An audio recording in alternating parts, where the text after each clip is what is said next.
Surprise, surprise.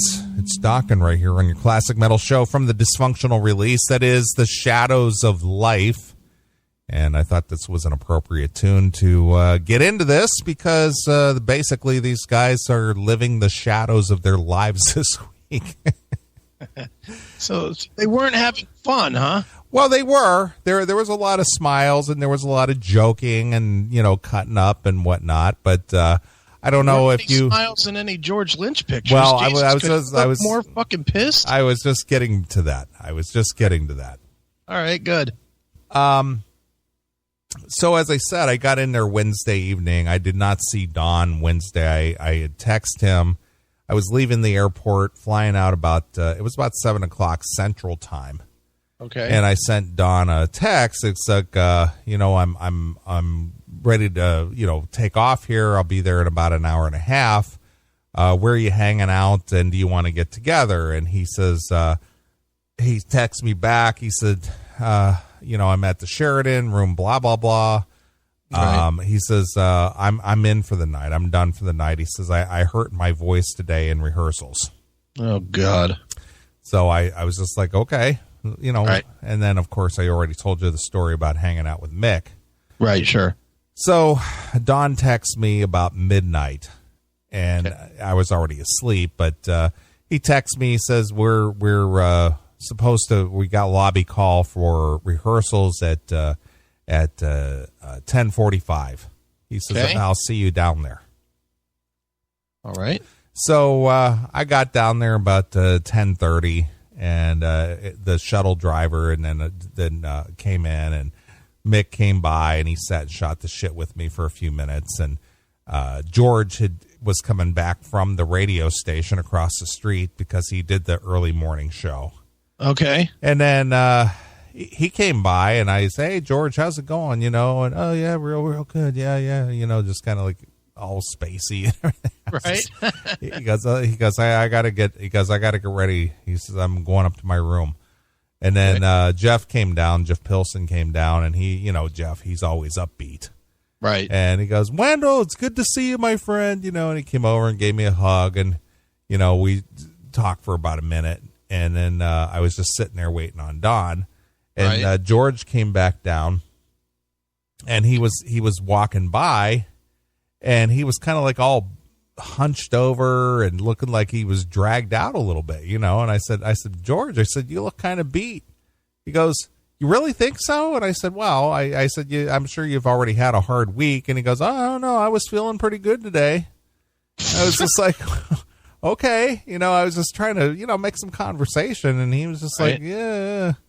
So Don texts me, and he says, I'm not going to come down till probably noon. He says I'll let the guys get over there and they can start, working on the tunes. He goes, they don't need me there this early. He says, I'm just going to take a shower and kind of warm up my voice and, take it easy. Right. He says, I'll be down there about noon. Okay. So there was a couple people hanging around, and of course they all gravitate toward me, and who are you, and are you with the band? And we're just shooting the shit. Yeah. And just talking. So I just kind of passed the time away with different people wanting to chat at me, Sure. And then Don come down and, good morning, Wendell. Oh boy. And it's just like, I was like, are you all right, Don? Yeah, I'm just trying to take it easy on the voice. Oh boy. Kind of strained it yesterday. I was trying to, doing a little bit too much, but he says they put a gate and a limiter on my vocal, and I kept pushing and pushing, and he was just on the whole thing. He goes, but we're not going to the rehearsal hall right away. I got some running around to do. So Okay. He goes, but you can come with us if you want, Right. So the shuttle driver picks us up. Where are we going? He says, so Don's telling me, he says, if I have to look at Mick Brown wearing that fucking 88 shirt one more time, have you seen that shirt Mick's been wearing forever? No. He's got this black shirt, and it's sort of got it's kind of got army emblems on the sleeve. Okay. And then it's got the number 88 on the front. Okay. He had like a half a dozen of these things made. What does it even mean? Well, it's he was doing it as a joke, but I don't know the whole symbolism of it, but it has something to do with supremacy or something like that. Okay. It's something about it's kind of kicked up some controversy because people, I wonder what shirt that mean. What does that 88 mean? And people were kind of speculating that it means something. Okay. And he's been wearing it for a couple of years now. He's got several of them, but whenever he plays live, he always wears it. Look up Mick Brown's picture. Well, Jim Redmond put it in the chat room. Heil Hitler. Because HH 88. Okay. Well, he's been wearing this shirt. Look up Mick Brown's picture. Look up for an image, and maybe you can see a picture of him wearing that 88. All right. Images. Let's see. There he is getting arrested. I got some fucking fishing guy. Well, I believe you. Yeah, well, anyway, he's been, whenever he performs live, he wears this black T-shirt and has an 88 on it. Okay. And he just finds it funny. He just thinks people will comment on it and think it's controversial, and he just gets a kick out of all the social media out there that's always, I wonder, what's up with Mick? Is he a supremacist or something? Right. And he just finds it funny. Okay. Well, anyway, Don's tired of looking at him. He goes, I'm not going to have him wearing that 88 shirt, right? On this tour. I told him, he said, Mick, you gotta get some cool stage clothes, and he's just like, what do I get? I don't know what to get, And Don's like, well, you wear like a leather vest, like a biker vest, or, get a couple of cool shirts or something, just kind of, we're trying to have this image, we got to put on a show. And we, we want to give people, some kind of a rock star image, because that's what people want to see. They want to see Dokken, and they want it to have a little bit of flash and a little glamour and a little bit of star power to it. And you need to dress the part. Right. So apparently, Chuck gave each guy in Dokken a $500 voucher for the Badlands pawn shop, which is where they sell, the pawn stuff, whatever you want. And then, they got all the apparel over there. Right. Okay. And they got these leather biker vests. Mm-hmm. And it's got the Badlands across the back and the rockers, in the back. Sure. And Don said, see, something like this. This looks pretty cool. And so he bought one of these leather vests. Okay. And he said, now we'll just deck it out. We'll put some like patches on it and stuff, and kind of make it look kind of stressed and stuff. Well, these vests came lined with like a liner, right? Okay. Mm-hmm. So Don took it to a place in town, like a shoe store type place, that does leather work. Right. And had him strip the liner out of it to make it just plain leather. With no lining in it at all. Right. So he had that done, and then he bought all these patches, like these Sunoco gasoline patches, or, like a hazardous fallout patch, and, a couple other patches and things to kind of dress it up, Okay. And so Don is doing all this on his own. Right. And then he's like, you got to get rid of that shirt. He goes, I'm not going to look at that shirt one more time. Get rid of that. So I was with him, and we were going to pick up this leather vest that got stripped out, and then we went to the store, and Don is like looking for shirts for him too. Okay. He goes, look at this. This is ridiculous. I'm 62 years old, and have to dress my drummer. He goes, but if I don't do it, he's not going to get it done. Right. So we basically spent the afternoon, or the morning rather, running around trying to find clothes for Mick, stage clothes. Good God. I know. So then by that time, it was like, getting up on 2:00, and the guys are texting Don. It was probably like 1:15, and it's like, we've got rehearsals only till 2 because we got to get out of this place because they're going to move all the equipment over to the main venue. Right. And then we gotta go sign some posters, and we got to do this. So you need to get over here so we can at least run through a couple of songs. Okay. So we went over to the rehearsal place, and the guys were working out the tunes, and then Don jumped in there, and that's where those photos came from. Sure. That I sent you, and they worked out a few tunes. But I got to tell you that one element that's been missing since Jeff is not part of the Dokken lineup, that Jeff Pilson, that element is just so crucial. Right. So crucial. It's like Michael Anthony and Dokken, and Van Halen and Juan Crucier and Rat. Okay. It's just that little element, because when Don and Mick and Jeff harmonize together, like on In My Dreams and stuff, you can't duplicate that. Right. I mean, they were doing this whole, they were harmonizing together on a couple of different things. They were doing bits and pieces of different parts of songs, just to kind of get, dial in. Right. It's just absolutely amazing. That is the Dokken sound. Right. So you're saying that what they do now is not the Dokken sound? Well, they don't have that Jeff Pilson element. Right. Chris is getting better. Chris McCarville is getting better to do the vocal, but even on Lightning Strikes and even on Broken Bones, Don had to bring in Jeff Scott Soto, right, to try to fill in that background vocal, and then on Broken Bones he had to bring in Mark Bowles, right, to do that. But that Jeff Pilson, the way that he harmonizes with Don and Mick, that is such a crucial element. Sitting there listening to them together, and knowing what the current lineup of Dokken sounds like, right, that element just is missing. Okay. It's so important. Right. But yeah, Jeff is just the professional that he's amazing. Yeah. Well, he is. He's a great. That's why he's never been unemployed. Exactly. So he's absolutely amazing, and that thing that he brings to that mix is just so important. Right. So listening to them harmonize and everything was really cool. And then I took some pictures of Don. Obviously, he was playing guitar. And here's the secret. George never did like Don's playing, because George is the guitar god. Okay. Okay. Well, one of the reasons you saw Don playing guitar, and one of the reasons Don is going to play guitar, which he never gets to do or never did, right, with the original lineup, is because George doesn't like Don playing guitar. So that's why Don's doing it? No.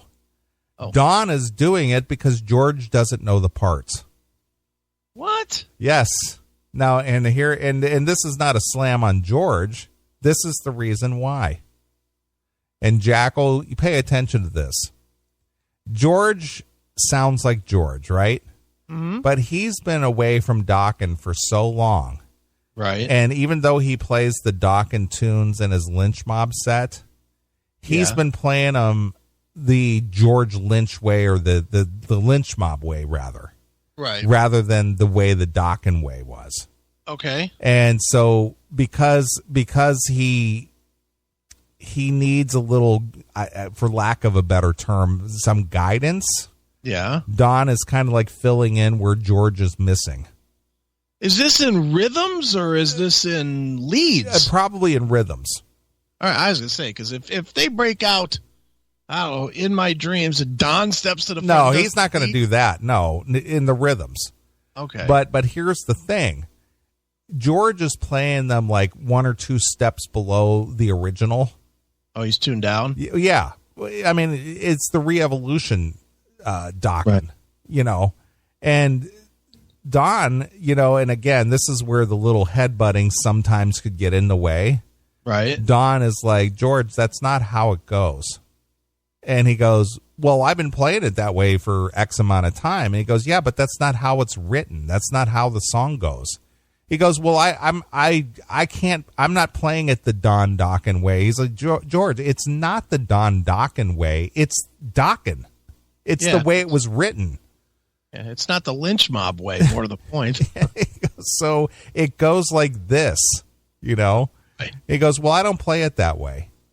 He goes, well, we're Dokken now, so you need to play it that way. God damn. So that's the kind of little back and forth that happens. It's like, this isn't Lynch Mob and this isn't George Lynch. This is Dokken as an entity or as a band.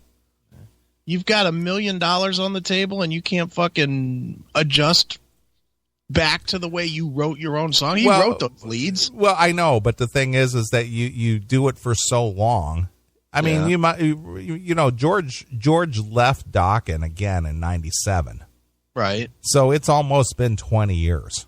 Well, I get that, but you know, he wrote those songs. He can't pick it up somewhat in, I don't know, a couple weeks ahead of time. I don't know the answer. You know what? I do know the answer. You know what the answer is? Because these guys don't talk to each other, and because they probably didn't speak to each other except through texts up until they saw each other in Sioux Falls, none of this was ever worked out. Sure. And that's what this week was supposed to be. Right. So, you know. This any normal entity would have a conference call or something 2 months ago. Sure. And all this kind of shit would have been worked out. What are we going to wear on stage? What are we going to play? How are we going to play it? What key are we going to play it in? You know, what needs to be tuned down for Don's voice? What needs to be tuned down for George's playing? What needs to be, you know. Yeah.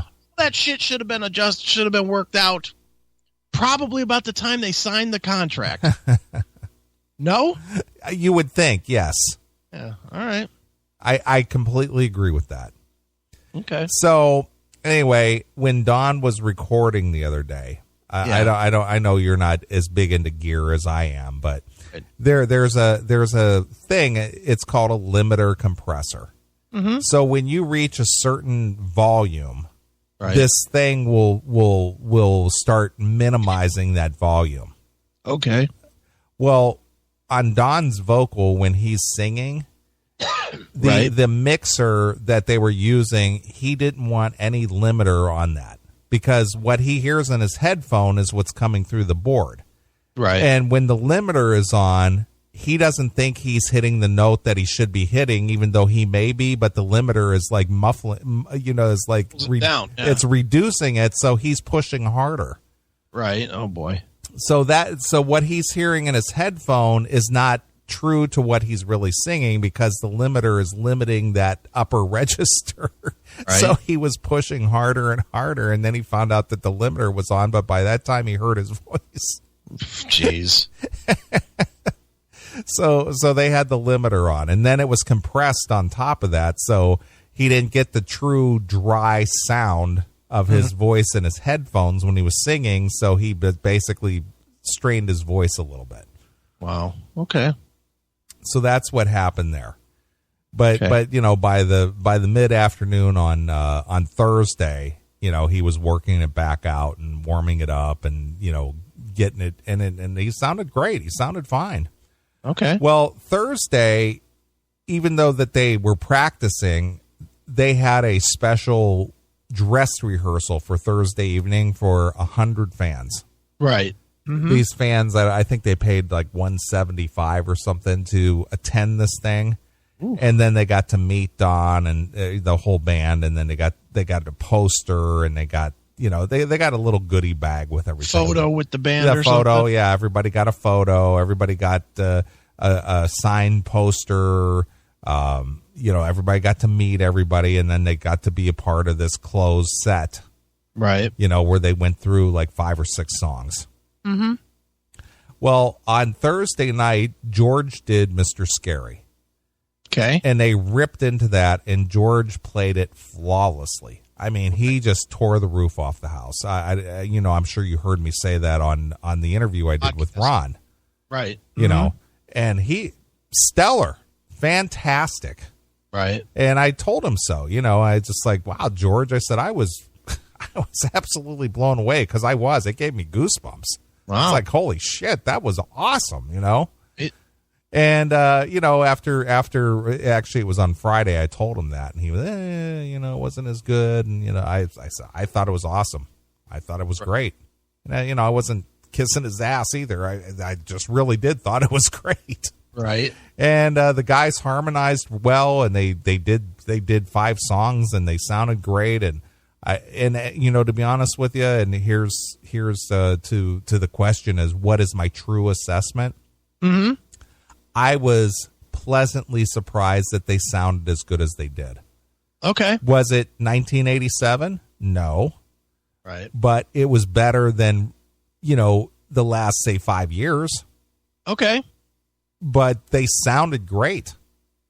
And it wasn't 1987, but for what it is, even George was a step slower and, all this other stuff, but they sounded great. And the fact that they pulled it together and did those 5 songs, I mean, they ran through them very quickly, and there was no flaws or nothing. I was just like, holy shit.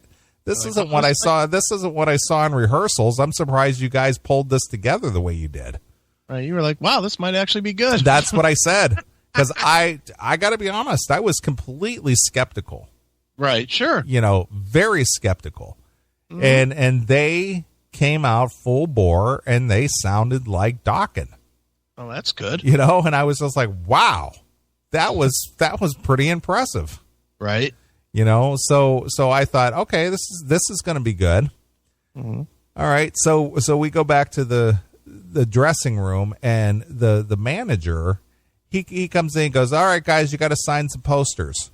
And Don's like, well, what's this for? Well, this is for the meet and greet. We're doing a meet and greet tomorrow. We got these posters, whatever we don't give away to the meet and greet people, we're going to sell.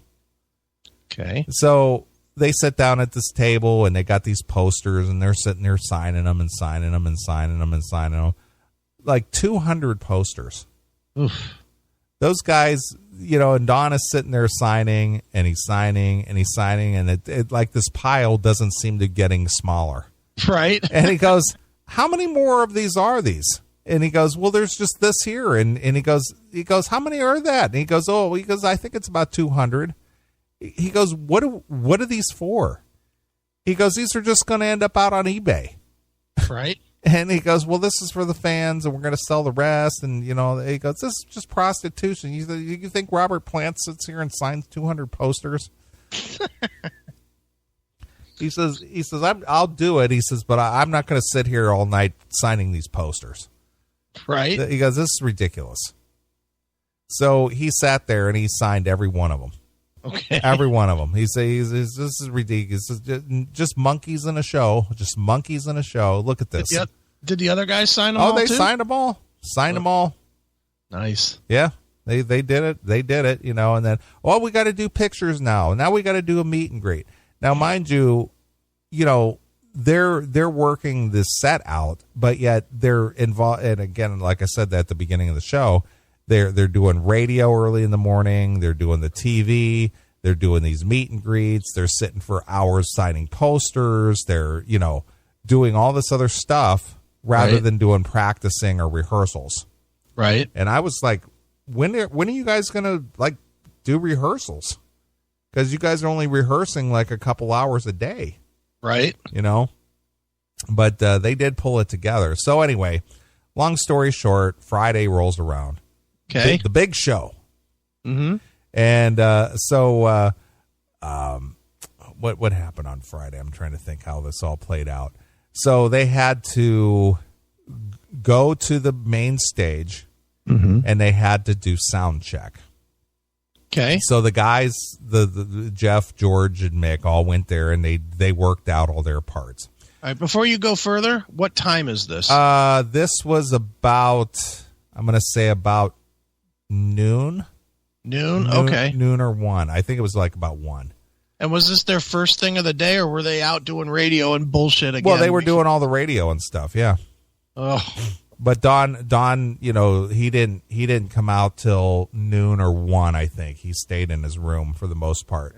Right. Then he said, well, I texted him. I said, I got a car down here if you want to go get some coffee or something. He goes, yeah, I'll be down. Well, let's go to Starbucks or something.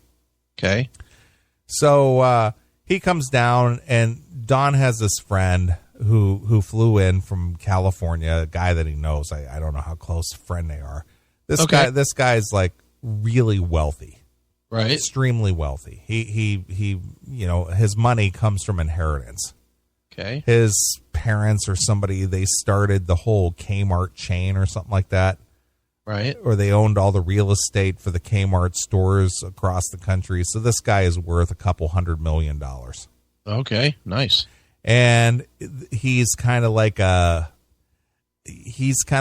of these guys who more or less has all this money, but he doesn't have any real friends, and the people that do hang around him are just leeches, and they're just beggars and hangers on. Right. And so he came out to the show, and so Don says, I'm glad you're here. He says, because so and so called me and said he wants me to go to lunch with him and George. Okay. He says, but I don't necessarily want to be alone with them. He said, so he says, I do need to go get something to eat, and we'll go to the restaurant, but they already got an hour head start on us. So by the time we get there, they'll probably be finished. Okay. So we went to this sushi bar restaurant type place in Sioux Falls, and George was at the table, and this guy and his friends, and the lead singer from the band Shadow Train. Oh, yeah, George's band? Yeah, Greg, what's his name? Greg Anala? Okay, whatever. I think that's his name. Well, he was there. We're never going to know that guy. Yeah. And he goes, so George come in, he says, well, what did you think of last night? And I said, well, I told you, George, I thought you sounded great, and so Don starts telling George a little bit about me, and I said, he goes, Wendell here has been, supporting me for many, many years. He says, in fact, I gave him the exclusive on the reunion announcement. He says, because I could have done Eddie Trunk, but I would rather do Wendell's show. And, he plays all the deep cuts, and he's been, he goes, he'll play a bunch of Dokken on his show. And he goes, I got people coming up to me all over the country saying, man, I, got turned on to Dokken because I heard the classic metal show, Right. And that kind of stuff. And he goes, did you hear the Shadow Train? I said, yeah, George, you were on the show for it. Oh, I interviewed with you? And I said, yeah, you interviewed for Shadow Train. He goes, well, I talking to you on the phone, I wouldn't know what you were look like, so it's not like I could recognize you or something. Right. I was just like, George, that's cool. Whatever. It's like, dude, we've had you on the show like, I don't know, 10 times. Yeah. and he goes, well, that's cool. That's cool. And so he was asking me, so what are the fans saying? What are they hearing? And I told him, about like Kendall Peters and May Kay. And I said, we got listeners who like 16 years old and love Dokken, Right. Sure. There's people who just find the show because of Dokken. And, wow, that's cool. That's cool. And he was just kind of very mellow, but how surreal was that? I'm sitting on one side, Don and George are sitting next to each other having lunch together. Yeah, that is odd. I mean, it's just like never in my life would I thought, hey, I'm going to be sitting at the table having lunch with Don and George. Yeah, and nobody's throwing food at each other or stabbing each other or nothing. No, not at all. And they were getting along just fine, just laughing and joking. And, hey, George, remember that time we were doing this and, right. Just whatever. And they were just getting along great. That's cool. So George and, Don's multimillionaire friend, they all left. Right. And so we just sat there just having some lunch real quick and stuff. And so I ran Don back to the hotel because he needed to go to the rehearsal at 4. Okay. So we went to the rehearsal at 4. So all the other guys were done with their parts already. They were trying to dial them in on the board. Now, okay. Here's the part that makes you shake your head. Okay. This is a one-time U.S. show only, 20 years in the making. They got this 23-year-old kid on the board, the stage mix. That sounds good. Good idea. And so, Don wears in-ear monitors, right? Sure. So they have the wedges on the stage. Don's wearing his in-ears. The other guys have already worked out their parts. So Don is trying to get his voice dialed in. Okay. And because, as I explained to you before, this Badlands Pawn, they've got all this really state-of-the-art digital equipment. Everything is just state-of-the-art. Right. Well, Don brought in the guy who mixed their front of the house from their AC/DC tour back in the 80s. Okay. Because he knows the Dokken catalog pretty well and, knows what he needs to hear at front of the house. But the guy at front of the house can only mix what the guy from the stage mix sends him. Okay. So it goes through the stage mix to the front of the house, and then the front of the house guy does all the adjustments to make it sound, like it's supposed to. Right. So Don is up on stage and he's like singing into the mic, and he's like, I need more vocal. I need more vocal. He's telling this kid, and that kid is just standing there staring at the board like, which button do I push? Oh boy. So he's standing there the whole time, and then he's singing. He goes, okay. He goes, now I need some more monitor. So, and he goes, I need some more in-ear monitor. Right. And so the kid turns the wedges up. Oh boy. Yeah, exactly. So what Don is listening to in his in-ears is his mic.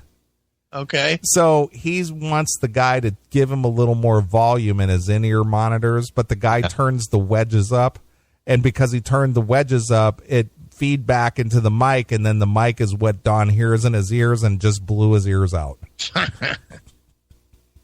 Might be time for Don to get rid of those in-ears. He seems to have a lot of problems with those.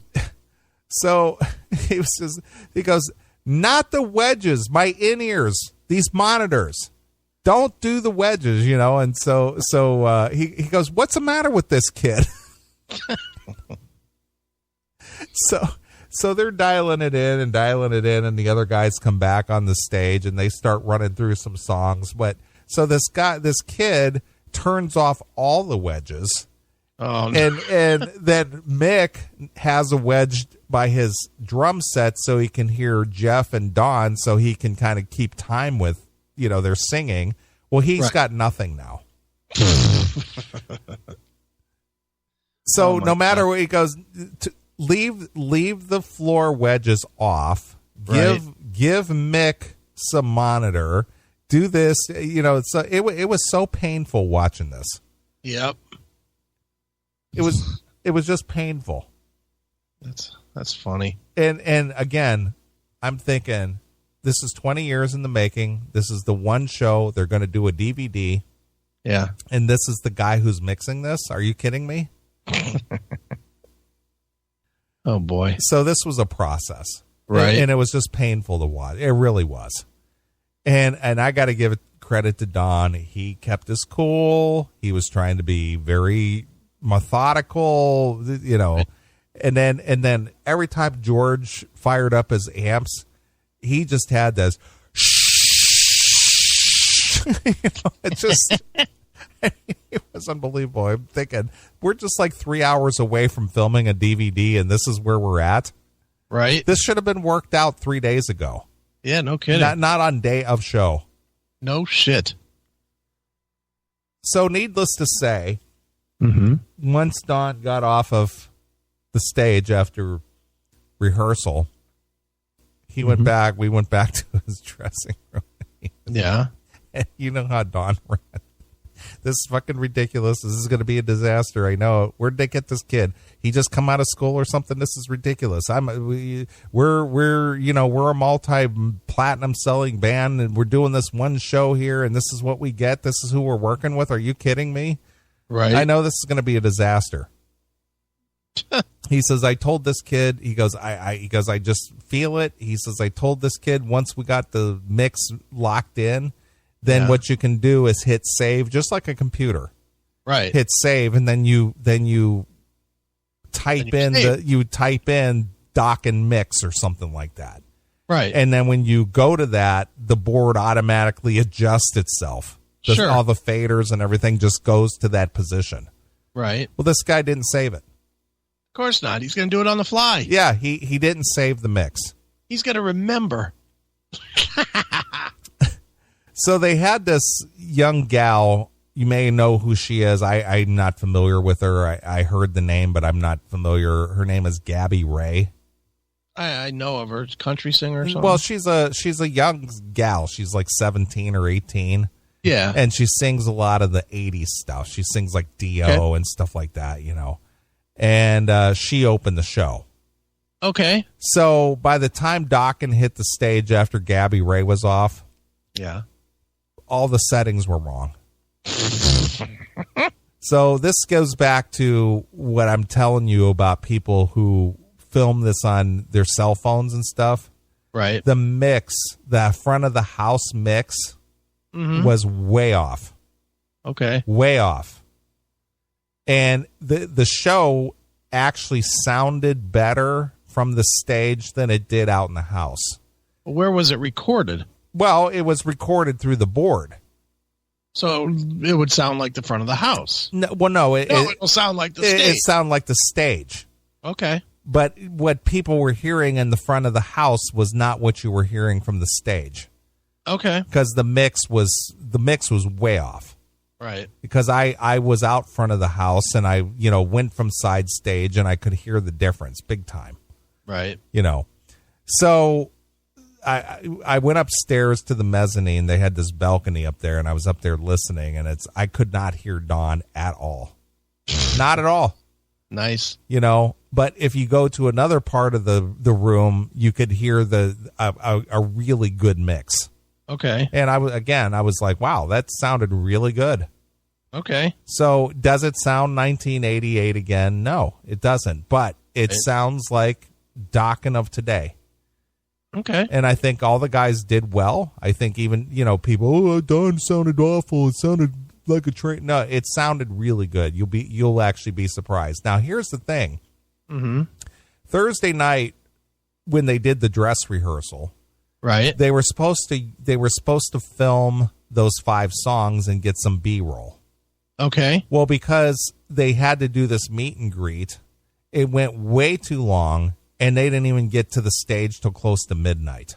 Oh, wow. And then when they did roll film or whatever, a couple of the channels were not turned on.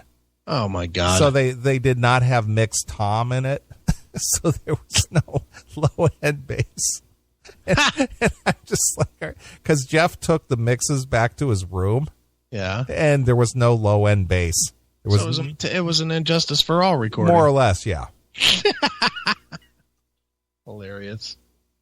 So these are the kind of things that happen that are not.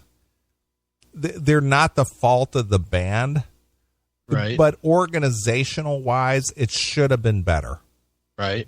They should have checked this stuff earlier. They needed at least 2 weeks to rehearse, not 5 days. Yeah. Well, that's and then in the 5 days that they did have, they were running around doing everything else too. Yeah. They should have had a week where they did nothing but become Dokken again. Correct. And then a week where they promoted Dokken. Right. That's what they should have I would done. agree. But, just didn't happen. Yeah. So everything was rushed. They didn't spend as much time as they should have doing all these things. Right. And if I was in charge of doing this, I would have done things a lot differently. Sure. A lot differently. But, it is what it is. It's, it's a 10-day deal, and that's what they signed up for, and 4 days of rehearsals and 6 days of show, and yeah, and a fat paycheck at the end. What I don't get is, I want to go back to what you were talking about the voucher and having the stage closed and everything. Am I wrong in thinking that George just played in a fucking Shadow Train t-shirt? Well, here's the thing. That was the other point of contention. Okay. Don wanted George to dress it up a little bit. Yeah. And George insisted that he was going to wear his gangsta clothes. The 3/4 the 3/4 length pants, like the whatever, and the shoes, and and kind of have like that greasy hair thing going on, and what the hell? Yeah, he's kind of that cholo gangsta look thing. Right, that suicidal tendencies. That's it. That's exactly it. Yeah. Right. He goes, George, you used to like to dress it up and make it look good and this and that. And he goes, that's the look today. That's what I do today. It's like, that's not what the people in Japan want to see. Right. They want to see George Lynch, the guitar rock, the guitar hero, not some cholo from the barrio. Hail and kill, caller. You're on the air. Hey, Neeley. I got a question. Now, this show that they taped for the DVD at the Badlands. Mm-hmm. Now, you said that they had this kid on the board that kind of fucking bollocks up the whole fucking thing. Will they be able to take it like a multi-track and go back into the studio and fix? Yes, it was. You can hear like the low end. You can hear like the vocals and everything, so that it sounds good. Yeah, that's what it was. Now? It was a multi-track. Yes, it was a multi-track recording, and they were able to get Mick back on the drums just to fix that one part because his toms were turned off. Right. So yes, it is a multi-track recording, and yes, they could do some post-production on it if they have to. Oh, thank God! Because this is like except for the Japan dates, like they're never going to get these fucking guys back together to do something like. Well, at least it doesn't seem like it at this point, anyway. But it would really fucking suck for that. Like that DVD to sound like crap because the fucking 18-year-old kid didn't know what the fuck he was doing. Right. But I'm glad they can fix it though. What was it?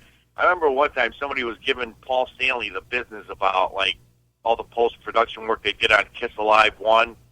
And I actually saw this interview, and he actually said, well, if you think that you can actually take a live recording and just cut it and release it, he's like, you've got a lot to learn about, like the music industry. It's like, it just doesn't work that way. It's like people make mistakes, things happen, and, you at the end of the day, Stanley was saying that, you want to put out a good product so that, the consumer, enjoys what they're listening to, especially, like at that level, if it's going to be like an official release from the band instead of like some bootleg or something. Well, the thing is that Dokken released that Beast from the East back in '89.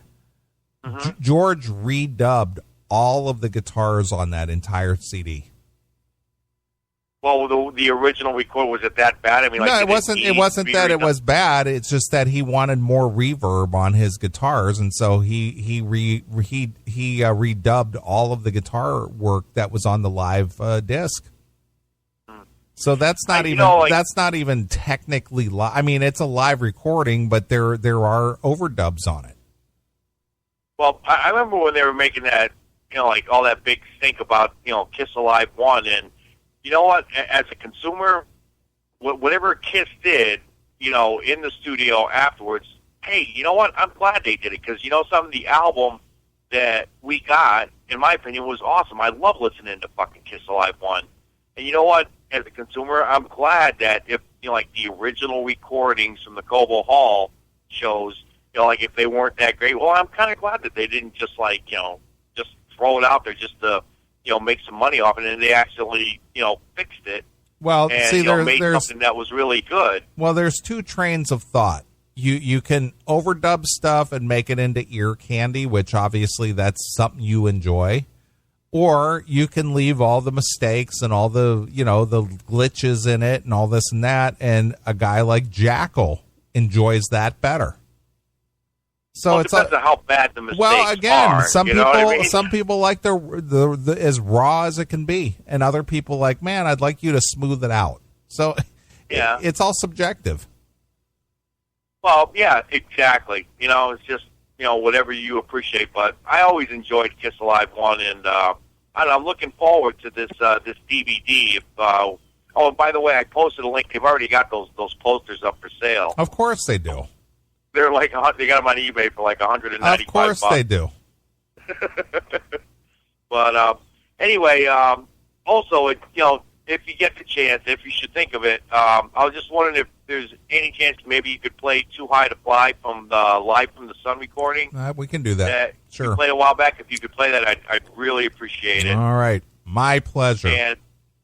All right, and thanks for awesome show, and hail and kill. Fuck you, pal, and hand job. All right. So anyway, there's a lot that goes on behind the scenes that people are not aware of, and it could be very stressful, and it could cause some contentions there. But for the most part, well, I should say pretty much for the whole thing, right. George and Don got along just fine. Went to went to lunch together, hung out. George came into the dressing room. He was shooting the shit with Don and myself, and just they were laughing and telling, kind of old stories, and right, and then Jeff, of course, he's always friendly. So the clothes thing, then, George wearing the Shadow Train T-shirt and just a pair of jeans or whatever, was that the compromise? I don't know, but he because he didn't cholo up. No, he didn't. He didn't leather up either. Yeah, but he's saying that he may be wearing something like that in like Japan too, and it's like, come on, guys, let's kind of like look like rock stars, That's what the people in Japan, they love that stuff. Yeah, because I know Don was wearing like the trench coat and the hat, the In My Dreams gear, more or less. Yeah, because that's what they want to see. It's like, that's the In My Dreams guy, right? It's fulfilling what you want to call expectation, or this is what I remember you for. Mm-hmm.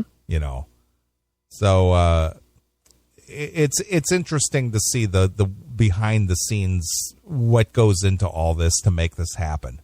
Right. It's not just, hey, get up on the stage and start playing. I mean, there's a lot of logistics going on there.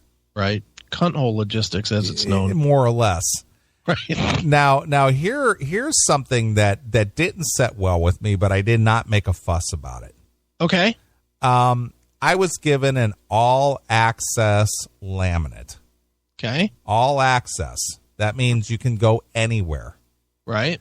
So I went into the arena, or into the venue, and I was with Ron. Mm-hmm. And we walked, they were filming the band leaving the dressing room and going to the stage for the DVD. Right. So Ron says, kind of hang back because they want to get, they want to get this footage and this and that. And I'm just like, okay, fine. Now, right. I've always just stood on side stage and everything. And Ron's like, well, you can't stay back here. I go, why not? And he goes, well, Chuck wouldn't like that, and we can't have it that way. And we have to go upstairs, and we can't do that. Okay. All right, I'm not going to cause a problem. Okay. So Ron and I went up to the upstairs. Now Serena came to the show. Right. And she was with us. Okay. And she also had an all access. Okay. So we went upstairs to the the mezzanine. Now she had an all access. She did. No. She had one. She had one too. She had a laminate. All right. And we went upstairs, and this balcony went basically all the way around the perimeter, or the back perimeter of the arena. So we walked around the back side to find her a place to stand, because you know how small she is. She's only like 5 foot tall. Right. So we were basically looking for somewhere along the rails so she could watch the show. Okay. So we went to the other side of the mezzanine, and she found an open spot on the rail, and she's just watching the show, and I'm standing directly behind her. And before I know it, the security guard is tapping me on the shoulder. And I turn around and I go, what? And he goes, you got to go. I said, what are you talking about? He goes, you got to go. And he goes, you don't belong here. And I said, what do you mean? I have an all access. He goes, doesn't matter. You can't be here. What? That's what he told me. And I go, what does all access mean to you? Well, it doesn't mean you can be here. What the fuck? So I know. So I walked back with him to this little, like, this bar area, and he's on the radio chatting to, like, head of security or something. And he's like, this guy's got all access, blah, blah, blah. Well, he doesn't have a white wristband. Are you fucking kidding me? I'm not kidding you. And I was just like, what is that all about? I said, what does all access mean to you? Yeah. And he goes, well, I'm just taking my orders. He said, you can't stay here. And I said, how in the world did you pick me out of everybody in this crowd? He goes, because somebody came back here and complained. Oh. I said, what? I said, are you shitting me? He goes, yeah, somebody came back here and complained that you were there and you don't have a white wristband. Jesus Christ. I said, I have an all access pass. Yeah. And he goes, well, you can't be in this section.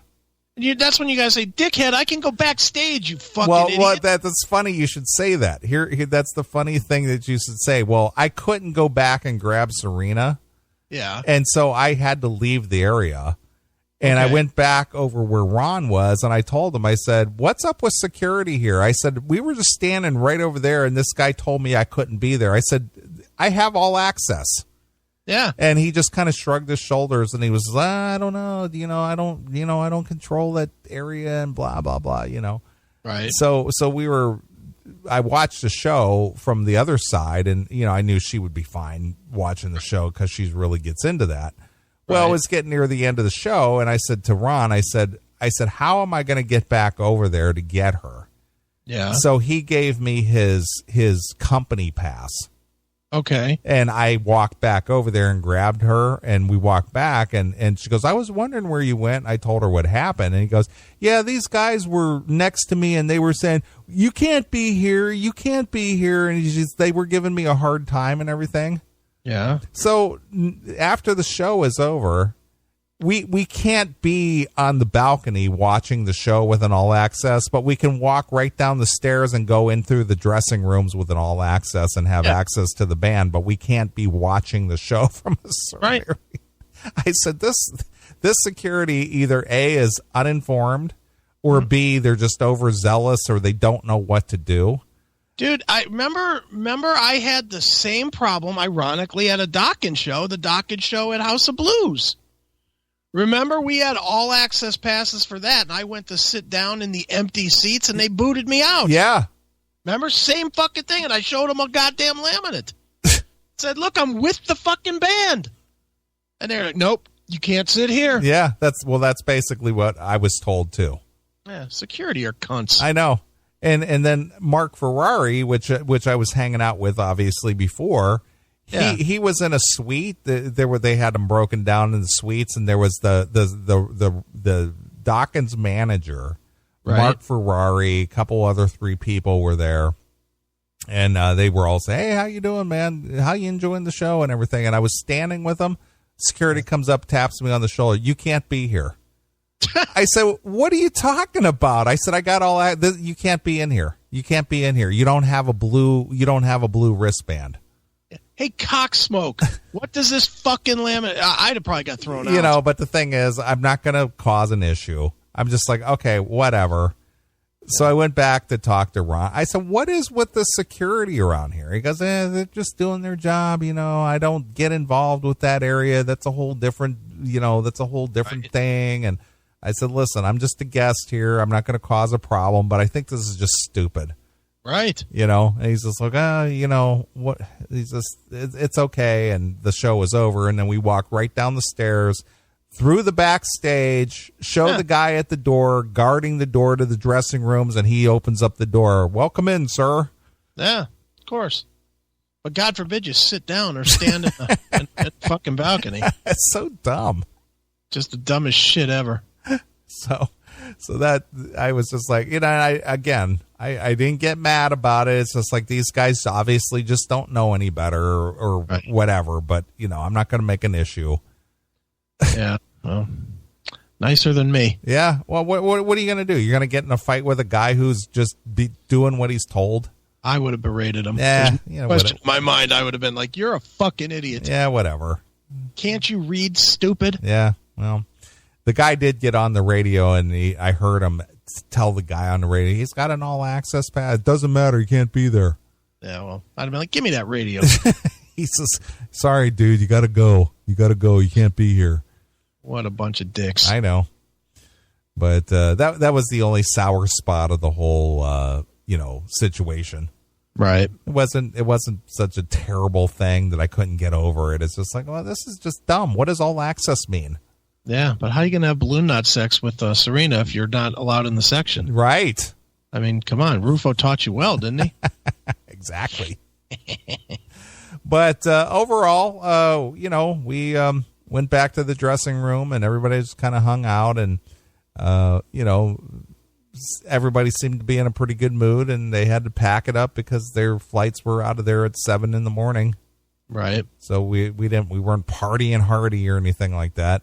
Right. Well, Don doesn't really party. Not really. I mean, we did. It was kind of funny because when we got to the venue just prior to the show, yeah. That's the other thing. And I'm going to, go against the post on the Facebook about how great the venue is. Okay. Well, this venue, this backstage area. Yeah. Everybody in the band had their own private dressing room.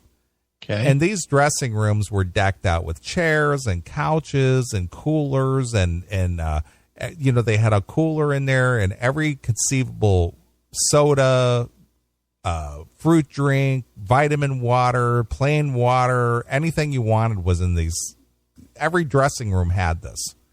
Right. And then it had a big bowl of nothing but, chips and peanuts and trail mix and M&Ms and, it was just a big bowl of hodgepodge of stuff. Every dressing room had this.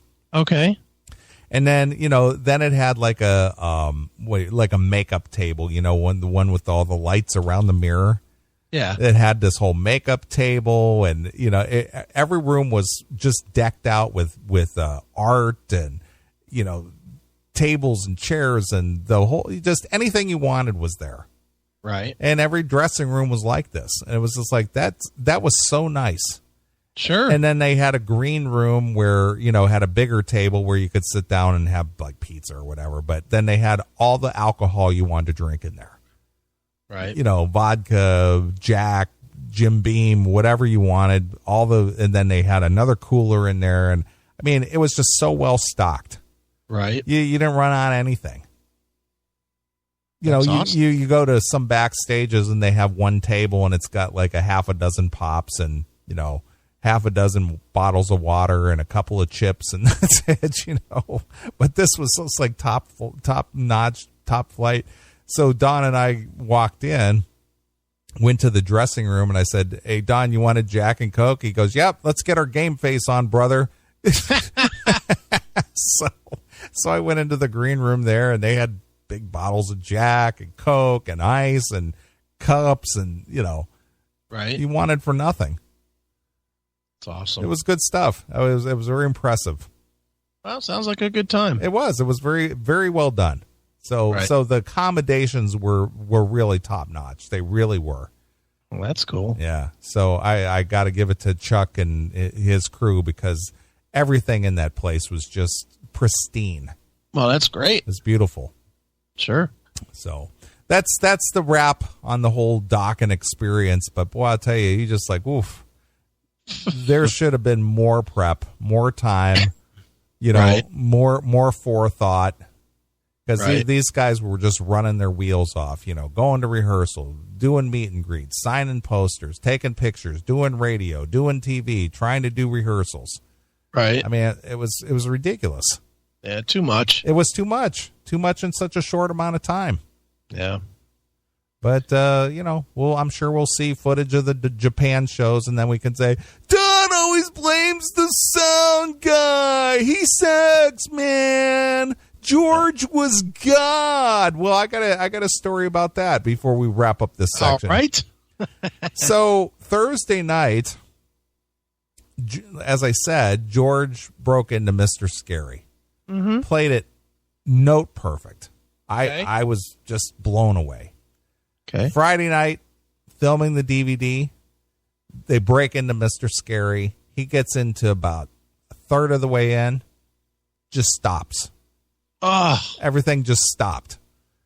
And Jeff, comes up to the mic and it's like, we're filming DVD. This is the live experience. We're gonna start it again. Okay. So break into it again. But 3/4 of the way in, come to a complete stop. Oh, Jesus. Lost Christ. his place again.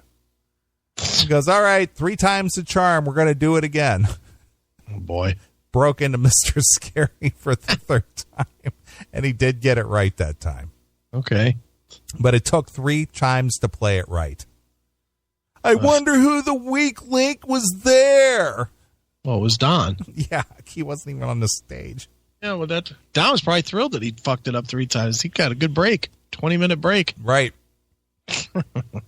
So this afternoon, I texted Don when I got home. I said, safe travels to Japan. I hope you have a great show, stress free, and he sends me back a text and he says, "Yeah, maybe George will actually learn Mr. Scary." Haha. Jesus. So good. Oh, it's going to be a long week for those guys. I know. Because after the plane flight, you've never done that. You've never taken a long flight like that. When you do, you're fucking uncomfortable when you get done because you're all stiff and shit from being on a fucking plane and whatnot. Sure. So they're going to start not really in the best of a place, head-wise, and then the 9 to 14 hours, whatever it is, to Japan, depending. Well, they're going from L.A., right? So yeah, it's going from L.A. It's 9 hours. 9-hour flight. Oh, they're going to be crabby as shit. Oh, boy. And then right into more press and fucking bullshit, too, right? Mm-hmm. Because I'm sure there's not, like, lead days on this thing, No, is there? not at all. Yeah, it's show up, play. Yeah. So they're going to be playing at, like, 3 in the morning regular time. Sure. Because it's 14 hours difference over there, I believe, if I'm not mistaken. So they'll be playing at, like, 4 a.m. or 5 a.m. or whatever, America time. Oh, yeah. It's going to be great. Mm-hmm. They'll be throwing fists in no time. Yep. So what I did see, and just to wrap this all up, what I did see, no, it was not 1987, 1988. Right. But with the 3 guys, or the 4 originals getting back together and in the minimal prep time they've had and minimal rehearsal, I thought that they did rather well. I'm not going to say, man, it was the greatest Dokken show I've ever seen. No, it wasn't like that, but it was pretty impressive for the short amount of time that they had. And they sounded really good. That harmony and that vocalizing that Jeff and Don and Mick do together there's just no duplicating that. It's just no duplicating it. It's something so special. It's just an element that is just missing. And when those 3 guys harmonize together, there's nothing better in the world. Right. So, well, let's hope that it works out to being a good DVD. And hey, if nothing else, they're getting paid well. So sure. There's no reason to feel bad for them if it doesn't work out. Right.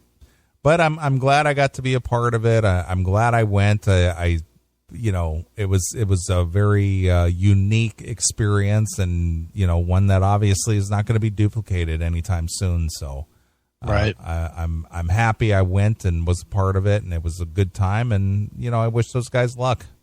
Yeah, no doubt. So I hope it goes well, and I hope the DVD comes out well. Sure.